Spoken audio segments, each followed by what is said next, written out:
સંતવર્ય શ્રી પરમ પૂજ્ય જયાનંદ સરસ્વતી મહારાજના શ્રી ચરણોમાં પ્રણામ કરીએ. માં ચામુંડાના શ્રી ચરણોમાં પ્રણામ કરીએ. માં સુરભી દેવીના શ્રી ચરણોમાં પ્રણામ કરીએ. આપ સૌના હૃદયમાં વિરાજમાન પરમાત્માને પ્રણામ કરીએ.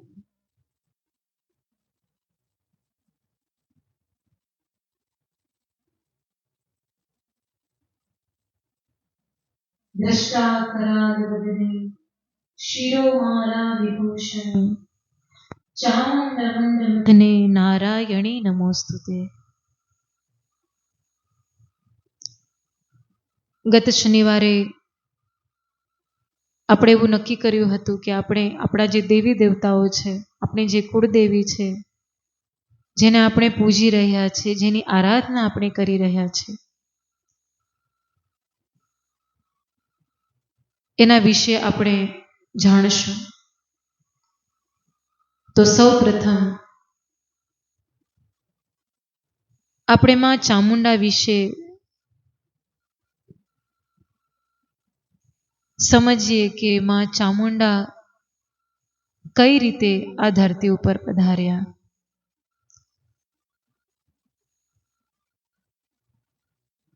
તો કહેવાય છે કે શક્તિ વગર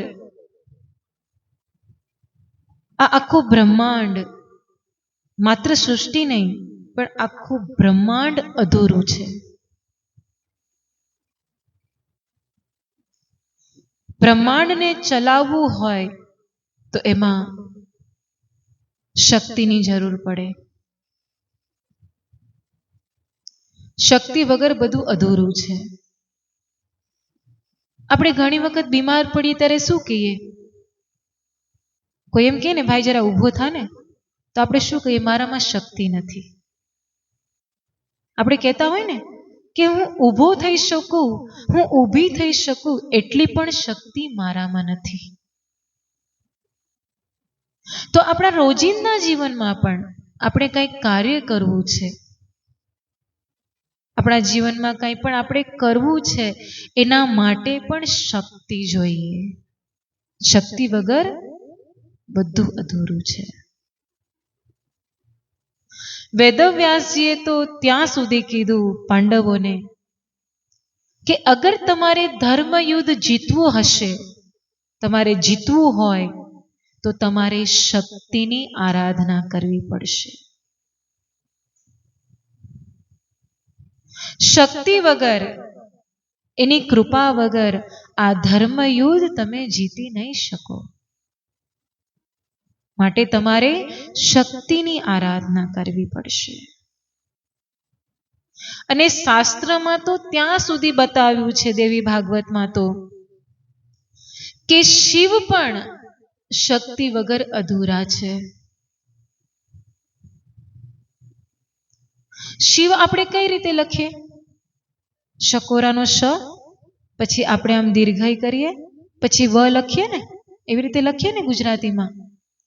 તો કહેવાય છે, ગ્રંથકાર એમ કહે છે કે શ અને એની ઉપર આપણે જે આ દીર્ઘઈ કરીએ ને, એ દીર્ઘઈ છે ને એ શક્તિ છે.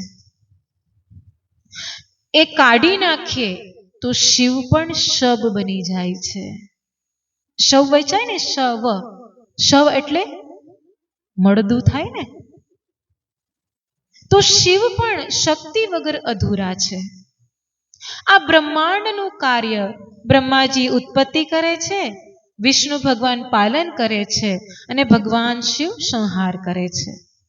આ ત્રણેય કાર્યમાં પણ શક્તિ સાથે છે, એટલે આ કાર્ય સંભવ છે, એવું દેવી ભાગવતમાં બતાવ્યું છે. તો પહેલા કહ્યું એ જ રીતે કે શક્તિ વગર આખું બ્રહ્માંડ, આખી જીવ સૃષ્ટિ અધૂરી છે.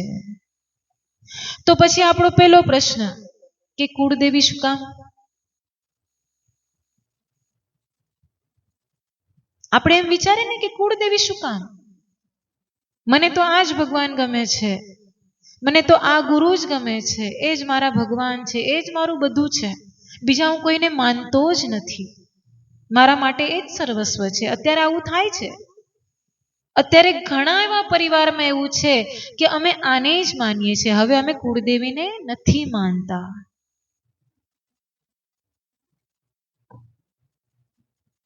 પણ એ પરિસ્થિતિ શું આવે ખબર છે તમને?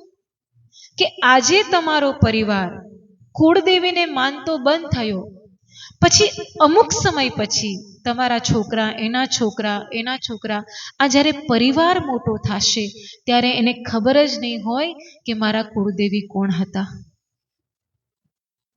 એને ખ્યાલ જ નહીં હોય કે મારા કુળના ભગવાન કોણ હતા. આ પરિસ્થિતિ સર્જાય છે. પછી જેમ એક ખિલ્લે બંધાયેલું ઢોર અને રઢિયાર કહે ને, જે ખિલ્લા વગરનું ઢોર, જે જ્યાં ત્યાં રખડતું હોય, જ્યાં ત્યાં ખાવા મળે ત્યાં ખાઈ લે, એવું જીવન આપણા પરિવારનું થઈ જાય છે. કારણ કે એને પોતાના ઘરની જ ખબર નથી હોતી. એ શું કરે? તો આવી પરિસ્થિતિ સર્જાય છે જ્યારે આપણે આપણા કુળદેવીને માનતા બંધ થઈ જઈએ છીએ. કુળદેવી એટલે કુળની દેવી. આપણું જે કુળ છે, આપણું જે કુટુંબ છે, એની જે રક્ષા કરે છે, એને કુળદેવી કીધા છે. આપણા કુળમાં કોઈ સંકટ આવે છે, આપણા પરિવારમાં કોઈ સંકટ આવે છે, તો એ સંકટને હરવાનું પ્રથમ કાર્ય કુળદેવી કરતી હોય છે. અને શાસ્ત્ર સહમત આ વાત છે. એવું નથી કે કથા કથિત કોઈ લોકોએ આ પ્રથા બનાવી કે ભાઈ કુળદેવીને પૂજવા. તમે શાસ્ત્ર વાંચો. દ્વારકા બધા ગયા હશો? દ્વારકા ગયા છો બધા? કોણ નથી ગયા દ્વારકા? આંગળી ઊંચી કરે. નથી ગયા એના માટે હું બરાબર વાત કરું કે દ્વારકામાં જે ભગવાન કૃષ્ણનું મંદિર છે, જ્યાં ભગવાન કૃષ્ણની મૂર્તિ છે, બહુ મોટું મંદિર છે. આ મંદિરની ઉપર, દ્વારકાની મૂર્તિ, આ મંદિર, એના ઉપર બીજા માળ ઉપર એક નાનું એવું માં શક્તિનું સ્થાપન કરેલું છે. બહુ નાનું નહીં, પણ આમાં આપણે દર્શન કરી શકીએ એવું સરસ મજાનું ભગવાન કૃષ્ણના મંદિરની ઉપર પછી શિખર આવે ત્યાં શક્તિનું સ્થાપન કરેલું છે. અને કહેવાય છે કે આ ભગવાન શ્રી કૃષ્ણના કુળદેવી છે. હવે વિચાર કરો, જે ઈશ્વર છે, જે ભગવાન છે, જે આખી સૃષ્ટિને ચલાવવા વાળા છે, એણે જ્યારે આ ધરતી ઉપર જન્મ લીધો, પોતે માનવ બનીને આવ્યા, તો માનવ ધર્મનું પાલન કર્યું, પોતાના કુળનું પાલન કર્યું. અને કઈ રીતે? તે પોતાના જે કુળના કુળદેવી છે એને એણે માન્યા છે અને પોતાના મંદિર ઉપર એનું સ્થાપન છે. એથી વિશેષ આપણે જાણીએ તો આપણે રામાયણ તો બધાને ખબર જ છે. રામાયણ તો બધાને ખબર જ છે ને. અને એમાં આ વાત તો ખબર છે કે માં સીતાજી પુષ્પ વાટિકામાં ગયા હતા માં જગદંબાના દર્શન કરવા. અને એ જ સમયે પુષ્પ વાટિકામાં ભગવાન રામ પણ પુષ્પ તોડવા માટે ગયા અને ત્યાં એનું પ્રથમ મિલન થયું. આ વાત તો બધાને ખબર છે ને કે રામાયણમાં પહેલી વાર ભગવાન રામ અને માં સીતા પુષ્પ વાટિકામાં મળ્યા હતા. પણ અમે જે વાત કરવા માંગીએ છીએ કે માં સીતા પોતે પોતાની સખીઓ સાથે એના કુળમાં જે કુળદેવી પૂજાતા હતા એના દર્શન કરવા માટે ગયા હતા. આ રામાયણમાં બતાવવામાં આવ્યું છે. પછી ભાગવતમાં પણ બતાવ્યું છે કે માં રૂક્ષ્મણીએ જ્યારે ભગવાન કૃષ્ણ સાથે વિવાહ કરવાની ઈચ્છા દર્શાવી ત્યારે એ પોતે પોતાની સખીઓ સાથે પોતાના કુળમાં જે કુળદેવી પૂજાતા હતા ત્યાં પોતે ગયા અને કુળદેવી પાસે માંગણી કરી કે હે દેવી, હે માં, મેં મનથી જેને માન્યો છે મારો પતિ, એ જ મને મળે એવી તમે મારા પર કૃપા કરો. નહીં તો માં રૂક્ષ્મણી ઘરે બેઠીને પણ પ્રાર્થના કરી શકતા હતા ને. પણ આ જગતજનીએ પણ આપણને બતાવ્યું કે કુળદેવી જ એવા દેવી છે, એવા આપણા માટે ભગવાન છે જે આપણી બધી મનોકામના પૂરી કરે છે. એટલે રૂક્ષ્મણી પોતે કુળદેવીના મંદિરમાં ગયા અને ત્યાં માંગણી કરી કે હે દેવી, હે માં, હે મારા કુળની દેવી, મારા મનમાં જે પતિ વસેલો છે, જે મને મનથી વરેલો છે મેં, એ મારો પતિ બને. અને માં કુળદેવીએ પોતાના હાથમાં જે ફૂલ હતું એ ફૂલ માં રૂક્ષ્મણી પાસે પડ્યું, એના આશીર્વાદ મળ્યા અને તરત જ ભગવાન શ્રી કૃષ્ણ ત્યાં પધાર્યા અને રૂક્ષ્મણીજીને લઈને ગયા. તો શાસ્ત્રમાં પણ બતાવ્યું છે કે તમે બધા ભગવાનને માનો, ના નહીં, પણ સૌ પ્રથમ તમે તમારા કુળદેવીને માનો. બહુ જરૂરી છે આ વસ્તુ સમજવી. જેમ માતૃદેવો ભવ, પિતૃદેવો ભવ, પછી આચાર્ય દેવો ભવ આવે, એ જ રીતે જેમ માતાને આપણે પહેલા પગે લાગીએ છીએ, જે આપણી જનની છે, જેણે આપણો જન્મ આપ્યો છે, એ જ રીતે આપણા જે કુળદેવી છે, જે આખા કુળની રક્ષા કરે છે, એને પણ પહેલા માનવા એ આપણી પહેલી ફરજ છે. તો પહેલો પ્રશ્ન આપણો એ હતો કે કુળદેવી શું કામ? તો એ વિશે આપણે ચર્ચા કરી. હવે આપણે જે જાણવું છે કે માં ચામુંડા, જેના આપણે અવારનવાર દર્શન કરી રહ્યા છે, એ કઈ રીતે આ ધરતી ઉપર આવ્યા? તો દેવી ભાગવતમાં એમ બતાવવામાં આવ્યું છે કે આદ્ય શક્તિ જે આદિ અનાદિથી આ સૃષ્ટિમાં છે, આ બ્રહ્માંડમાં છે, જેના દ્વારા આ સૃષ્ટિ શક્તિવાળી છે, એવી આદ્ય શક્તિ જેના અનેક રૂપ છે, અનેક રૂપે આ ધરતી ઉપર એણે અવતાર લીધો છે. એમાં 10 મહાવિદ્યા આવે, 9 દુર્ગા આવે. પેલા જ્યારે આપણે અહીંયા માટીવાળું હતું ત્યારે ખબર આપણે ગરબાનું સ્થાપન સામે બાજુ કરતા, ખ્યાલ છે બધાને?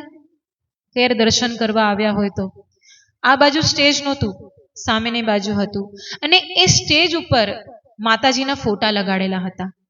જો ધ્યાનથી કોઈને યાદ હોય તો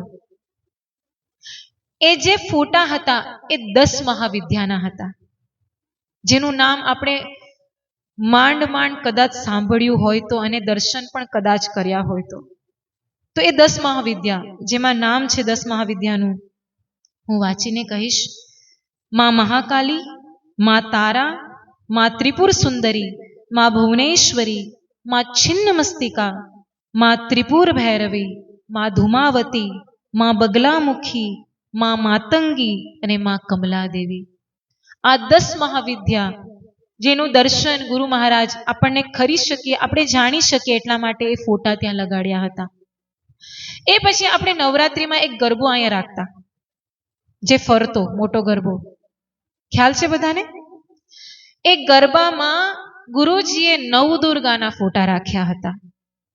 અત્યારે આપણે 9 દુર્ગા એટલે મહાકાળી, માં ચામુંડા એવું આપણે સમજીએ છીએ, પણ નહીં, 9 દુર્ગાના પણ અલગ અવતારો છે, જેના ફોટા એ ગરબામાં હતા, અને એનું નામ છે માં શૈલપુત્રી, માં બ્રહ્મચારિણી, માં ચંદ્રઘંટા, માં કુષ્માંડા, માં સ્કંદ માતા, માં કાત્યાયની, માં કાલરાત્રી, માં મહાગૌરી અને માં સિદ્ધિદાત્રી. આવી 9 દુર્ગા. તો આમ 10 મહાવિદ્યા, પછી 9 દુર્ગા, પછી 64 જોગણી, 64 અવતાર લઈ અને આ ધરતી ઉપર માએ પોતાનું કાર્ય કર્યું છે. તો આવા ઘણા અનેક રૂપ દેવીઓએ લીધા છે. તો 64 જોગણીની જો આપણે વાતો કરીએ તો આ 64 પ્રકારની જે માતાઓ છે એમાં એક છે માં ચામુંડા. આ 64 જોગણીમાં એક સ્વરૂપ છે માં ચામુંડાનું, જેના વિશે આપણે ચર્ચા કરવાની છે. હવે માં ચામુંડાના ઇતિહાસ ઉપર આપણે જો જઈએ તો દેવી ભાગવતમાં એવું બતાવ્યું છે કે અસુર રંભ એના પુત્ર હતા મહિષાસુર. રંભ અને એની પત્ની હતી મહિષી, મહિષી એટલે ભેંસ. તો આ રંભની પત્ની હતી ભેંસ. આ બંને મૃત્યુ પામ્યા. કથા તો બહુ લાંબી છે, પણ આપણે થોડા સમયમાં સમજવાનું છે. એટલે આ બંનેનું મૃત્યુ થયું અને બંને રંભ મર્યા એટલે સતી થવા માટે એમના જે પત્ની હતા, જે આપણે મહિષી સમજીએ છીએ, એ સતી થવા માટે એની ચિતામાં એની સાથે બેઠા અને ચિતા સળગાવવામાં આવી. જેવી ચિતા સળગી, બરાબર એની અગ્નિ પ્રગટ થઈ, ત્યારે એ અગ્નિમાંથી, માતાના ગર્ભમાંથી નહીં, પણ એ અગ્નિમાંથી મહિષાસુરનો જન્મ થયો. અને એ જ અગ્નિમાંથી અસુર એવા રક્તબીજનો પણ જન્મ થયો. આ રક્તબીજ માટે એવું કહેવાય છે કે રક્તબીજને અગર કોઈ કાપે, કોઈ મારે, તો એનું એક ટીપું ધરતી ઉપર પડે તો બીજો રક્તબીજ જાગે. આવી તાકાત એ રક્તબીજમાં હતી. અને મહિષાસુર તો અઢળક તાકાત વાળો હતો, બહુ મોટો અસુર.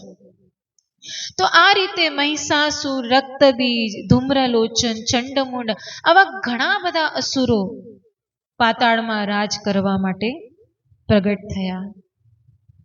અને પાતાળમાં નહીં, પણ ત્રણેય ભુવનમાં એણે પોતાનું વર્ચસ્વ જમાવ્યું અને બધા ત્રાહીમામ થયા આ અસુરને કારણે. દેવો પણ સ્વર્ગ છોડીને એને નીકળી જવું પડ્યું. અને આ ત્રાસને કારણે બધાએ માં ભુવનેશ્વરીની આરાધના કરી, આદ્ય શક્તિની આરાધના કરી, પ્રાર્થના કરી કે હે માં, હે જગત જનની, હવે આ ત્રાસ સહન નથી થતો. ને શું કામ આરાધના કરી? તો કહેવાય છે કે મહિષાસુરે તપ કરીને એવું વરદાન માંગ્યું હતું કે મારું મૃત્યુ થાય, પણ કઈ રીતે? તો એક નારી દ્વારા. અને આ વરદાન હતું કે એક નારી દ્વારા એનું મૃત્યુ થાય. એટલા માટે બધા દેવોએ, માં ધરતીએ બધાએ મળી અને આદ્ય શક્તિની આરાધના કરી, પ્રાર્થના કરી કે હે માં, તમારા વગર આ અસુરનો સંહાર નહીં થાય, એટલે તમે પ્રગટ થાઓ.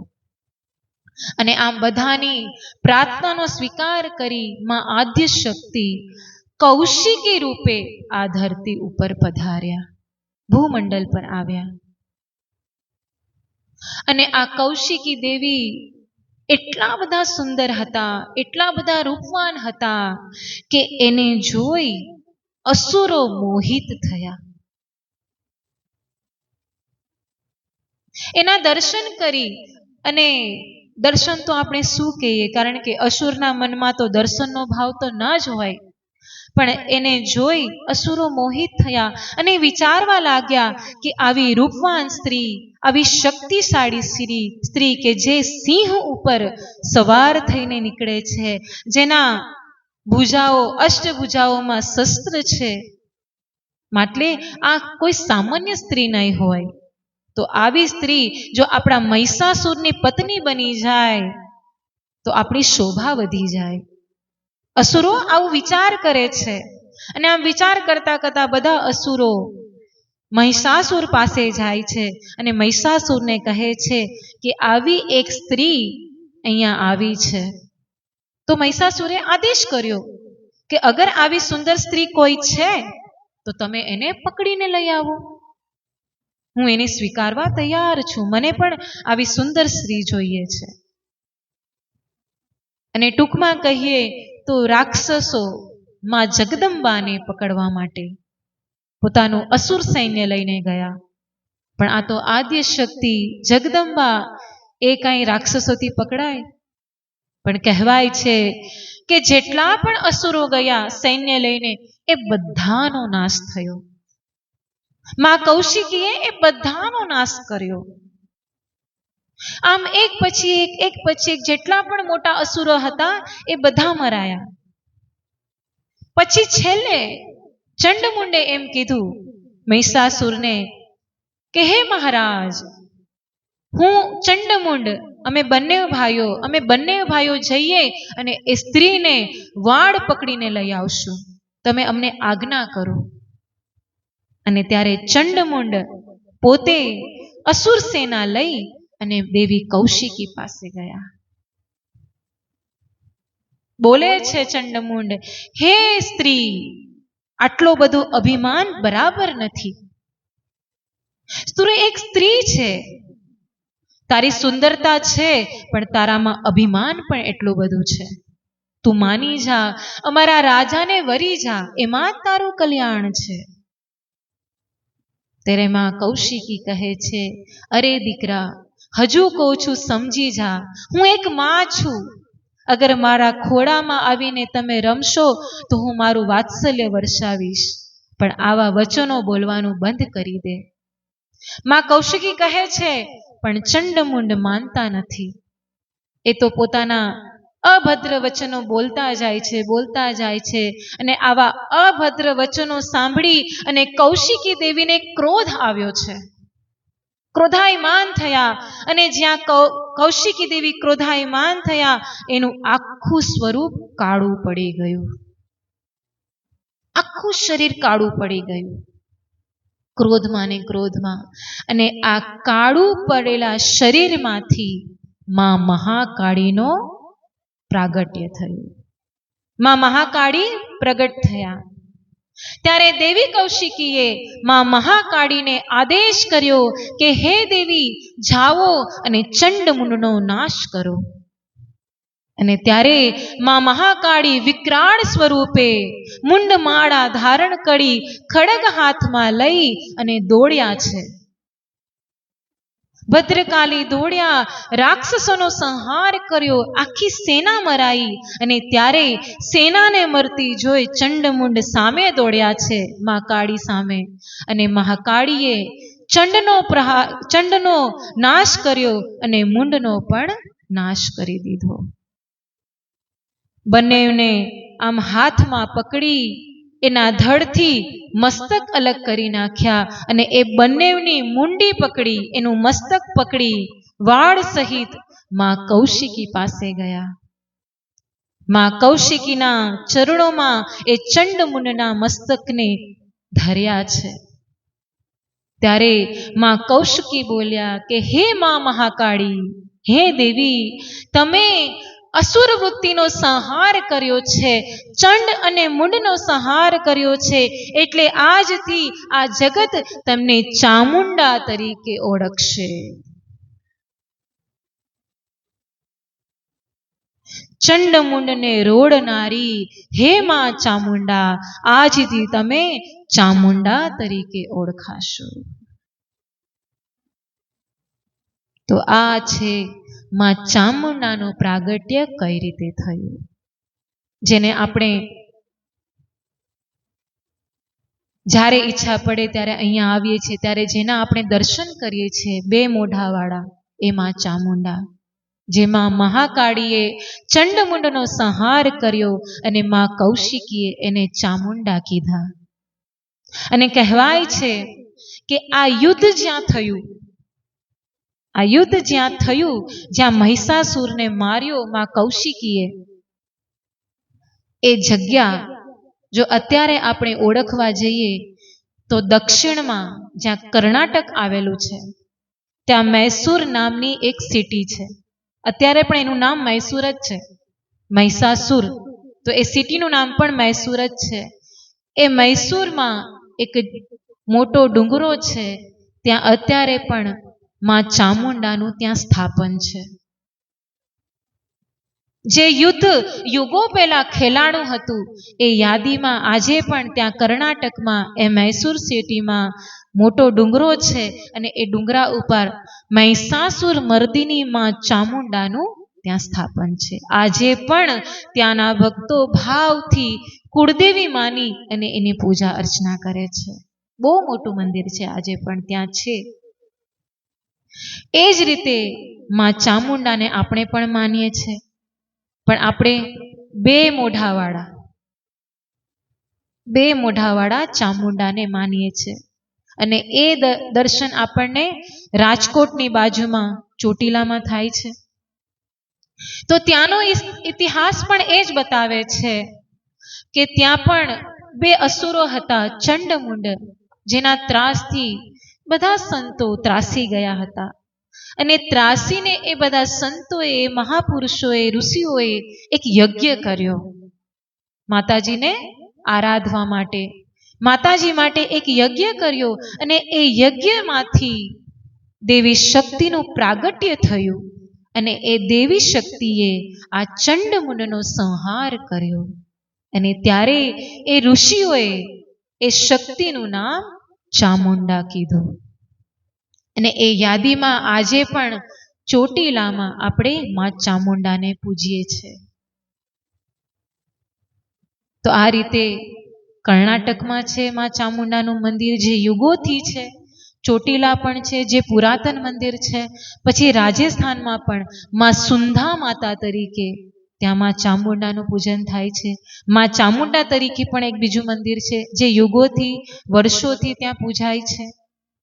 આમ અનેક મંદિર છે, પણ આ મૈસૂર વાળું, ચોટીલા વાળું એ પુરાતન મંદિર છે, જ્યાં સ્વયં માતાજીએ પોતાનું તેજ ત્યાં સમાહિત કર્યું છે. તો આ માં ચામુંડાનો ઇતિહાસ થયો. એ પછી પ્રશ્ન એ થાય કે માં ચામુંડાના બે મોઢા કેમ? તમને થાય કે નહીં ખબર નહીં, પણ મારા હૃદયમાં એમ છે કે હું તમને વાત કરું. કારણ કે બીજા બધા માતાજી તો એક મોઢાવાળા છે. માં ચામુંડા જ કેમ બે મોઢે, બે મુખથી પૂજાય છે? તો દંતકથા એવી છે, શાસ્ત્રમાં તો આ કથા નથી મળતી, પણ દંતકથા એવી છે કે જ્યારે માં ચામુંડા અસુરનો સંહાર કરવા માટે પ્રગટ થયા, ત્યારે માં ક્રોધાયમાન હતા, ક્રોધમાં હતા, કારણ કે અસુરનો સંહાર કરવો છે. અને એ ક્રોધમાં ને ક્રોધમાં ત્યાં સ્થાપિત થયા, ત્યાં એનું સ્થાપન થયું. તો જે પૂજવાવાળા પૂજારી હતા, ભક્તો હતા, એણે માતાજીને પ્રાર્થના કરી કે હે માં, સંતો એમ કહે છે, શાસ્ત્ર એમ કહે છે કે આપણે જેની પૂજા કરીએ, જેવી પૂજા કરીએ, જેવા વિગ્રહની પૂજા કરીએ, એવું આપણો સ્વભાવ થાય, એવા આપણા વિચારો થાય.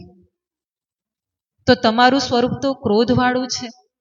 અગર અમે આ ક્રોધવાળું સ્વરૂપ જ જો પૂજ્યા કરશું, તો અમારા બધાનું જીવન પણ તામસી બની જશે. અને એ વાત સમજાવવા માટે આપણે જો સમજીએ તો રામકૃષ્ણ પરમહંસના જીવનમાં એવી કથા આવે છે કે જ્યારે રામકૃષ્ણ પરમહંસ મહાકાળીની પૂજા કરતા હૃદયથી, ત્યારે એ પોતે રજસ્વલા થતા. રજસ્વલા એટલે આપણે કહીએ ને, સ્ત્રી ધર્મમાં બેઠતી હોય ને, અમુક ઉંમર પછી સ્ત્રીઓ ધર્મમાં બેઠતી હોય. તો રામકૃષ્ણ પરમહંસ તો પોતે પુરુષ છે, છતાં પણ મહાકાળીની ભક્તિ કરતા કરતા એક સમય એવો આવતો કે એ પોતે પણ રજસ્વલા થતા. પછી બીજી વાત એવી મળે છે કે જ્યારે રામકૃષ્ણ પરમહંસ હનુમાનજીની ભક્તિ કરતા, ત્યારે એને પાછળ પૂંછડું પણ આવતું. તો એ જ રીતે આ ભક્તોએ પ્રાર્થના કરી કે હે માં, તમારું જે આ ક્રોધાયમાન સ્વરૂપ છે, જો અમે નિરંતર એની જ પૂજા કર્યા કરશું, તો અમારામાં તામસ પ્રગટ થશે, તો અમારા પર કૃપા કરો. અમારે તો તમારું મમતાવાળું સ્વરૂપ જોઈએ છે, વાત્સલ્યવાળું સ્વરૂપ જોઈએ છે, જે સ્વરૂપથી તમે અમને બાળક તરીકે પ્રેમ કરો, તમારો પ્રેમ અમને મળે. તો ભક્તોએ આવી પ્રાર્થના કરી એટલે માતાજીએ કૃપા કરી અને શું કર્યું? તો પોતાનું જે ક્રોધાયમાન સ્વરૂપ છે, એક લાલ છે ને એક લીલું છે, તો લાલ એ ક્રોધાયમાન સ્વરૂપ છે, અને બીજું સ્વરૂપ માતાજીએ સ્થાપિત કર્યું, એ હતું લીલું સ્વરૂપ. લીલું એટલે શીતળતા, શાંત સ્વરૂપ. તો આ રીતે માં ચામુંડા ભક્તોની પ્રાર્થનાને સાંભળી બે મોઢા ધારણ કરી અને પછી જગતમાં પૂજાયા છે. અને એથી વિશેષ આપણે નજદીકમાં આપણું પારનેરા, ત્યાં તો 3 મુખવાળા ચામુંડા છે ને? તો આવી રીતે માં ચામુંડાએ અલગ અલગ રૂપે, અલગ અલગ દિશામાં પોતાનો પ્રભાવ, પોતાની ઉર્જા આપી અને ભક્તોનો ઉદ્ધાર કર્યો છે. તો આ છે માં ચામુંડાની કથા. બધાને સમજાણું? બરાબર સમજાણું? કોઈને કાંઈ પ્રશ્ન છે આ બાબતમાં કે માં ચામુંડા શું કામ? કાંઈ એવું લાગે છે?